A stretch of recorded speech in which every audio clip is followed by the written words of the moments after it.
Hi everyone, welcome to Coding Drive. In this video, we are going to learn about typecasting in Java. To understand typecasting, we need to know the size of primitive data types. Here you can see the data type and their size. Here Boolean need only 1 bit because it stores value in 0 or 1, which is true false. Double and long needs 8 byte of memory, but long is not capable of holding decimal points. On the other hand, double is capable of holding up to 15 decimal points. So there is no need to remember all these things. You can just have a look at this data type and size chart when you are casting your variables. Now the typecasting is when you assign a value of one primitive data type to another type. There are two types of casting. So first is widening casting, which is when you try to convert a smaller type to a larger type size. Here you can see this chain. The size of short is larger than byte. Similarly, the size of char is larger than short and byte as well. And then look at this example where I have created a variable of type int and I stored value 20. And then again I created a variable of type long and I stored this int inside this long. And as you know, the size of long is larger than size int, so the compiler will have no problem with it. This program will work just fine. So if you are performing widening casting, there will be no problem and it is done automatically by the compiler, so you don't need to do anything else. The second type is narrowing casting, which is when you try to convert a larger type to a smaller size type.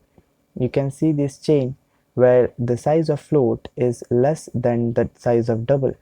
Now here it may confuse you that the size of long and double is 8 byte, then why it is not at the first position. This is because long is not capable of holding decimal points. On the other hand, double is sufficient for holding 15 decimal points. Now look at this example where I have created a variable of type double and I stored this 20.64.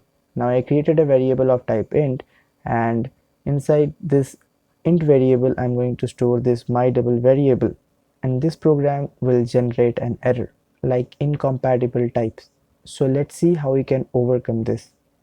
So here I'm going to create a variable of type double and name it as my double, and I'm going to store the value 50.68, and again I'm going to create a variable of type int.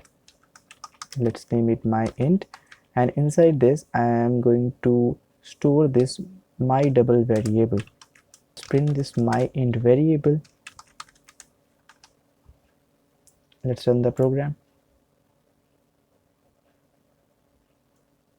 Now as I said, the compiler will generate an error of incompatible types. So to overcome this, we just need to write the data type in which we want to convert our variable or value just before the name of the variable or value. So here I want to convert this my double variable into an int, so I just need to write int in the brackets. Int is not capable of holding decimal point, so this value, which is 50.68, will become 50, which is an integer. Now let's run the program. As you can see, 50. So that's how you can use typecasting in Java. If you have any queries, you can comment down below. That's it for this video, and I will see you guys in the next one.